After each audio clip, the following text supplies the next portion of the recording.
Here we go. The power of storytelling. My name is Sam Esquivel, host of the TheFailed podcast. And today I want to share with you the 3 C's that I've learned from storytelling. When I started school, I was labeled ESL. It just wasn't that English was my second language. At times, it felt like a learning disability.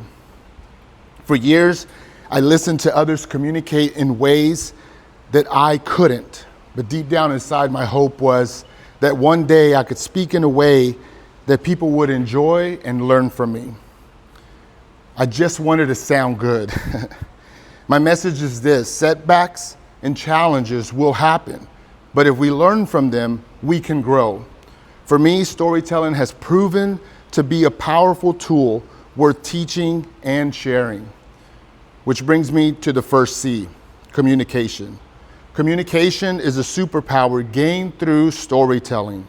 When people share their story, they communicate better because they're confident in their truth. When these truths lead to valuable lessons, it's easier to communicate them effectively. Sharing genuine stories improves communication since there's no need to alter the narrative. Good communication creates opportunities in career, social, and personal growth. Developing communication skills through storytelling can change your journey and benefit you for a lifetime. On my journey of mastering communication, you gain confidence. I have gained confidence and met people that I thought that I would never meet. I believe storytelling can reveal great lessons that will inspire others. This is the first step towards harnessing communication as a superpower. The second C is confidence. Growing up, I didn't always make the best choices, which gave my mom plenty of headaches. I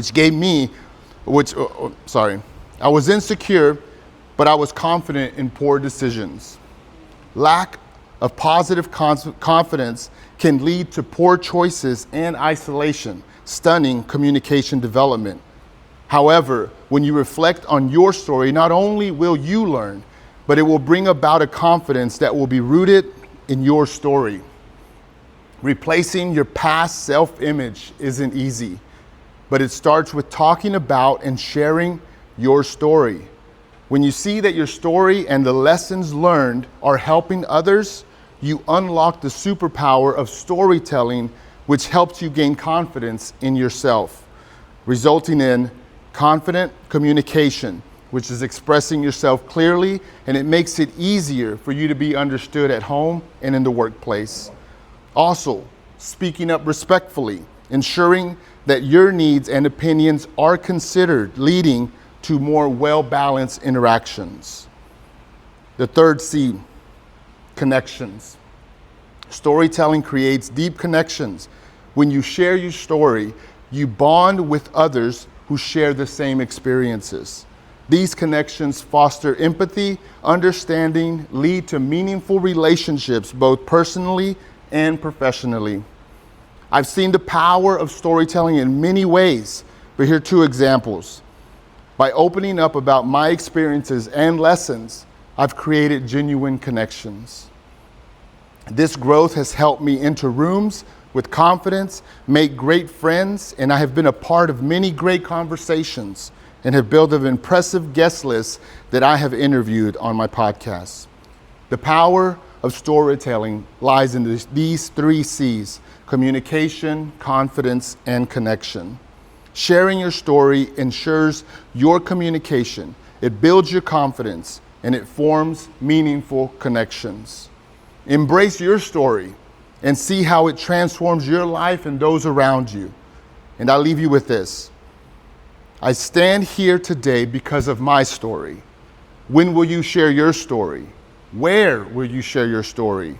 And who will your story impact? My name is Sam Esquivel, and my story has power, and so does yours. Thank you. Time? No. Plenty of time. Very good. An extra minute and a half. I didn't know. Oh, very good. Yeah, so what's next? 20 minutes Q&A, yeah. Okay. Very good. How can we help? That's a good question. So there's several ways. obviously I have a podcast and I'm always looking for interesting guests. So if you're someone who has a great story and you share it a lot, but you never like honed it down to what it is, what are the lessons, that's where I come in. And in a podcast setting, in an interview, I coach you through it, but it's in natural conversation.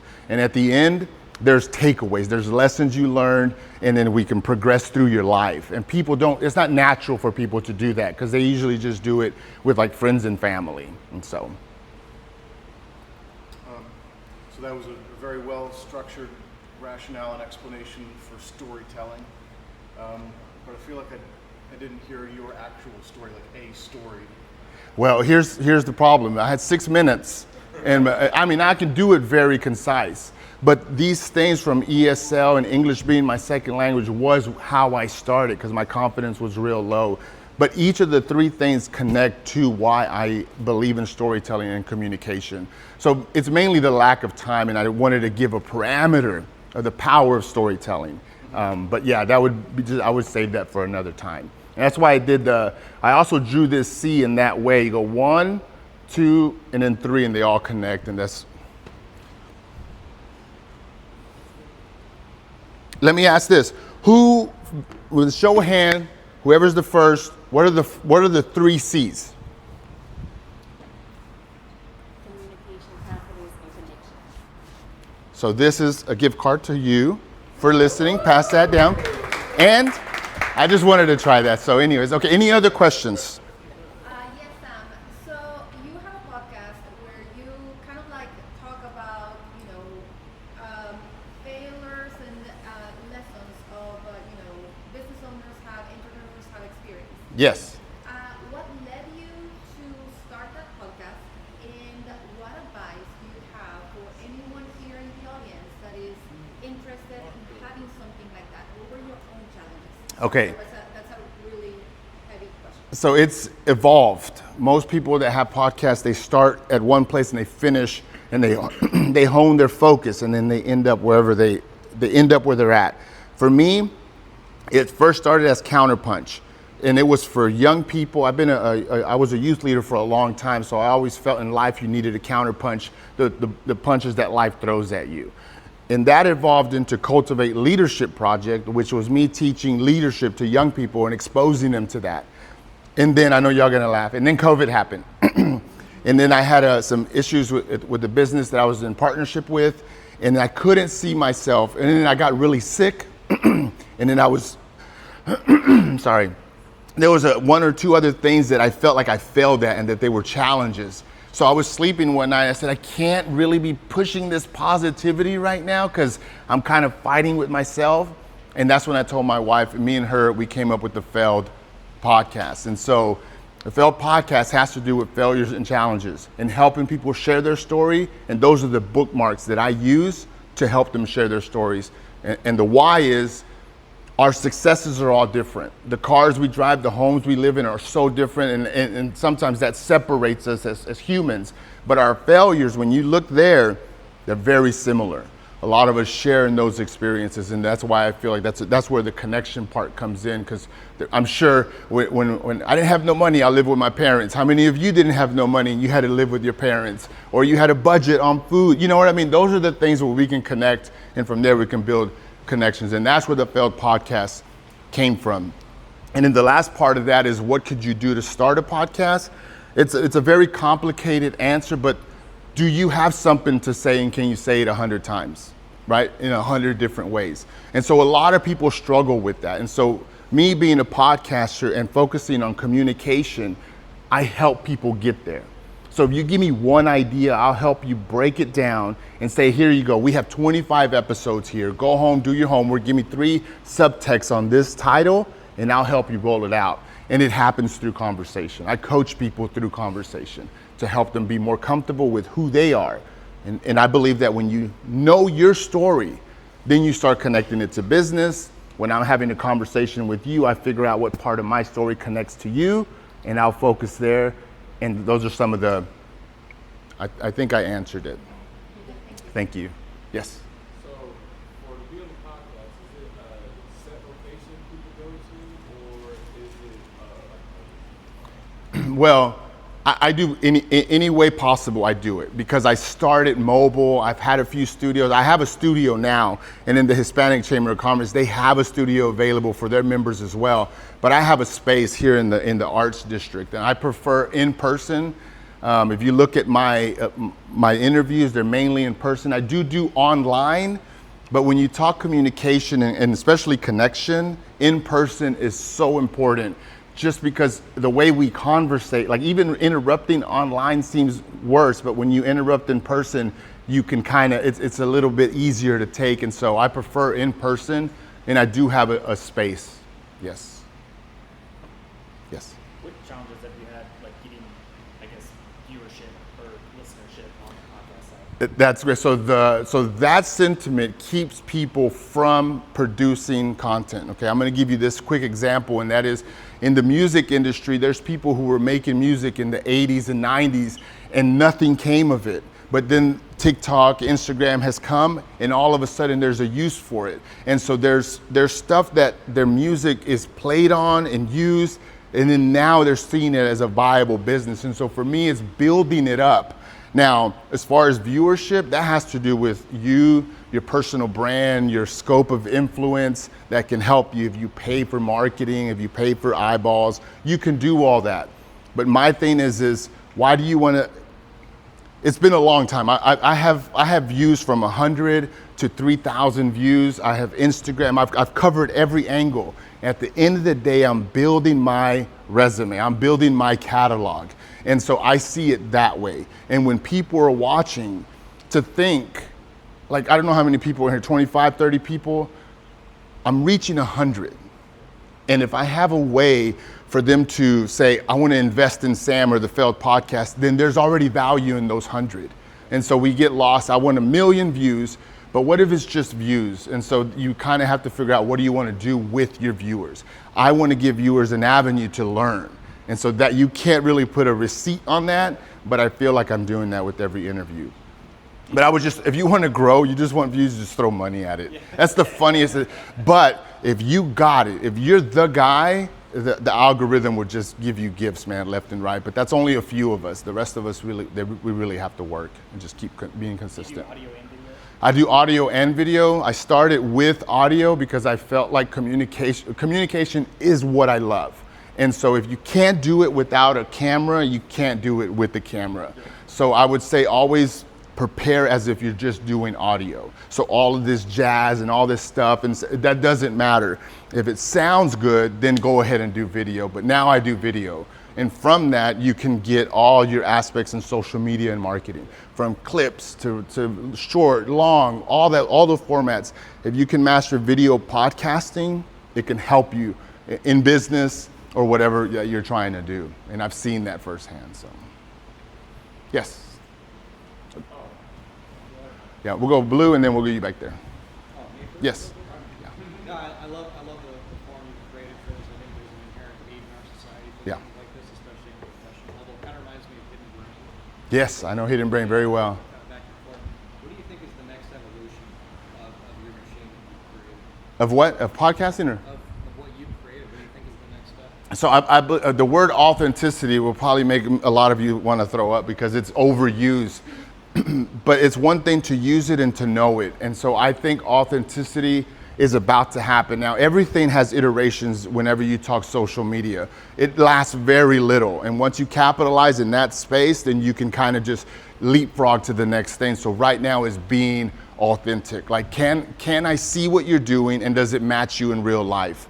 Not that people are going to see you and know you in real life, but that blend should be a lot smoother now. Back when maybe a year or so ago, it was very contrasty. I could see someone on social that was super giddy and happy and ta-ta-ta, and you see them in person and then their demeanor was so low and you're like, what happened? And so matching those things is becoming so important because it becomes easier to do it because it's overflooded.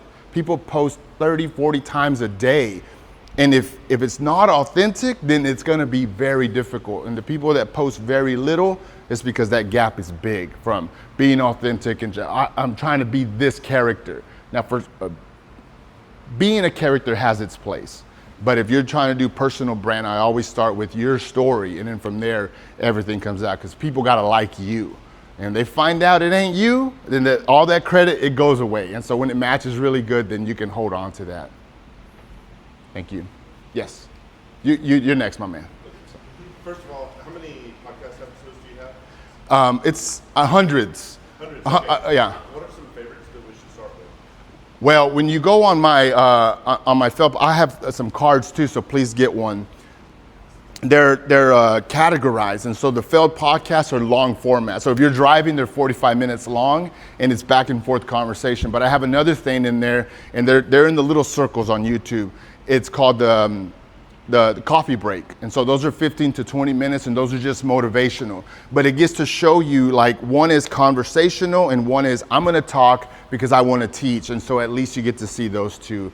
And so I would start with those, the Failed podcast interviews if you have time, and then the coffee breaks if you have a little time. It's meant to have during a coffee break, you know, and so that's how I would consume it. But I would say watch all of it, not joking.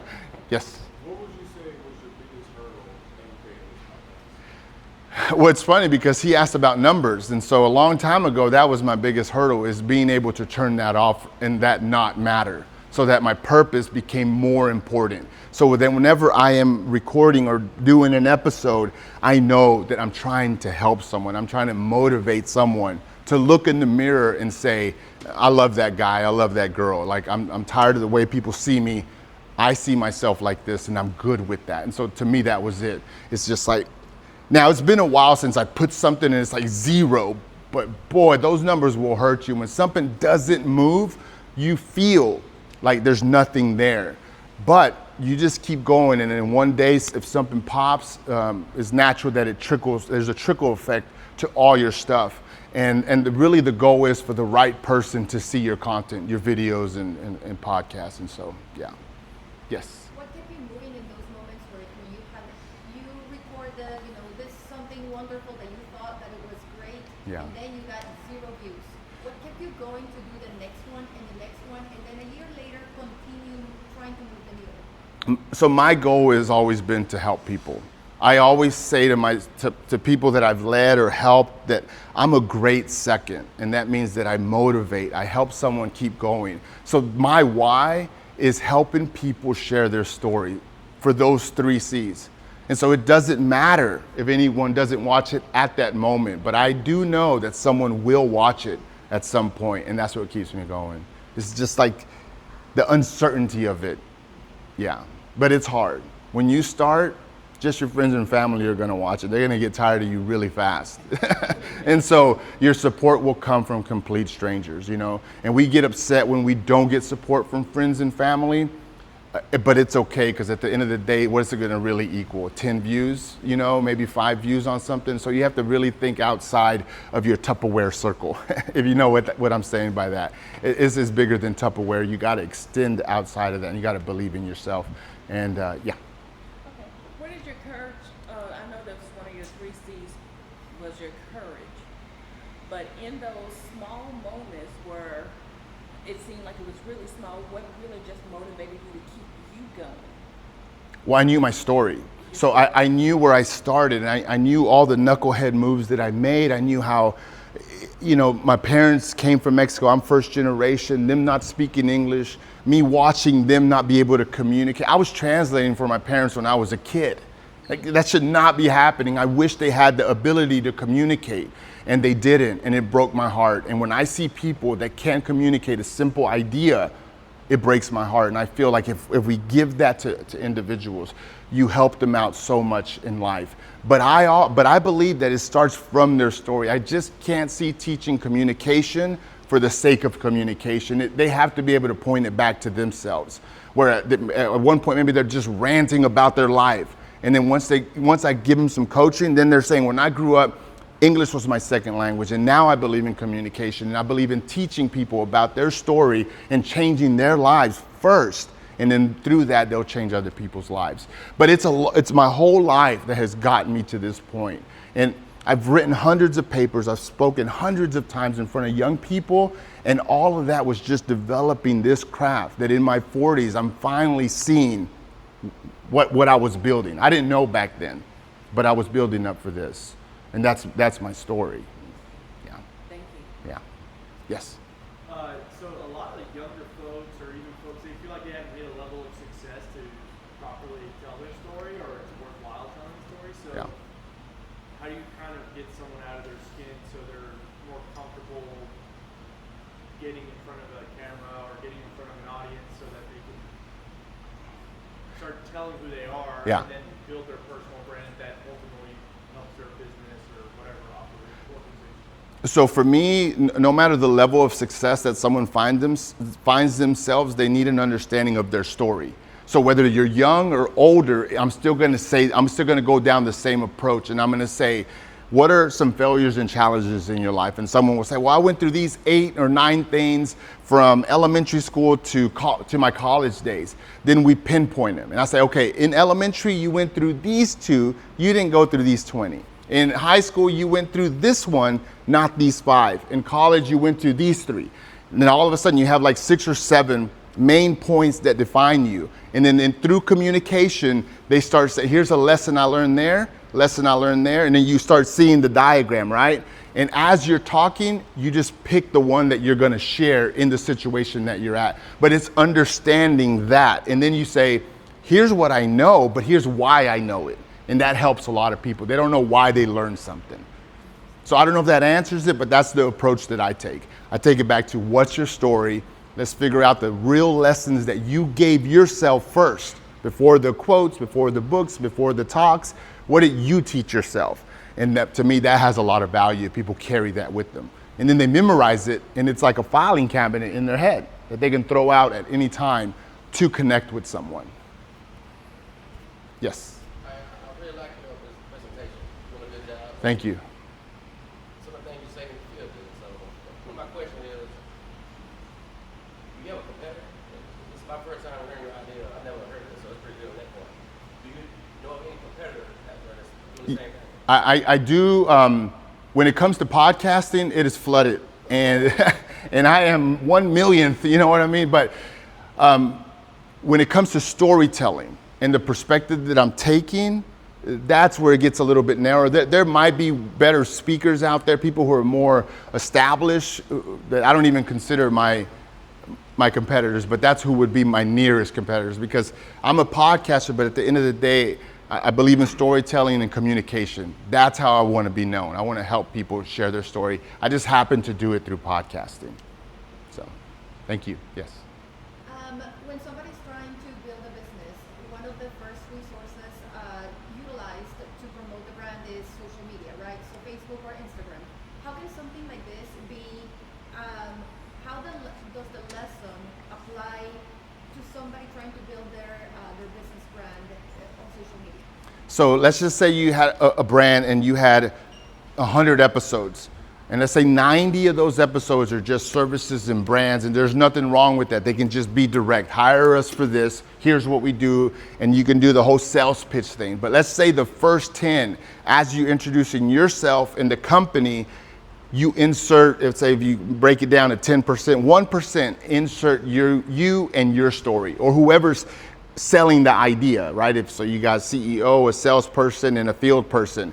His story connects to what he's talking about that day, at least 1 or 2 lessons from his life story. And I would do that with every individual whenever you are pitching, to add like a humanist aspect to it. But it would be a precise time in my life, the lesson I learned, and then you share it. But then around that, you would put your services and product. And that helps you see the benefits of understanding your story.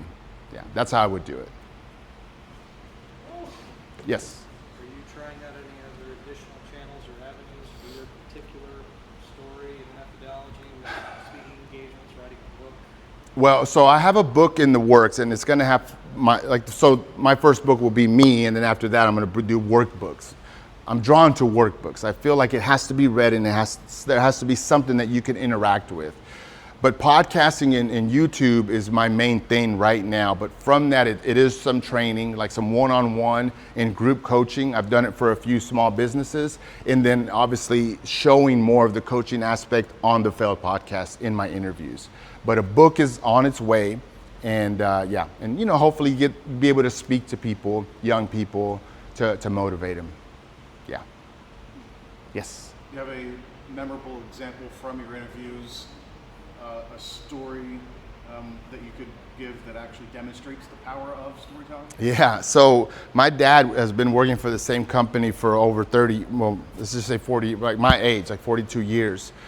And he grinded with the owner all his life, and they've built a pretty big company. And our families grew up together. And the owner and the wife, you know, they got divorced since, but I interviewed the wife.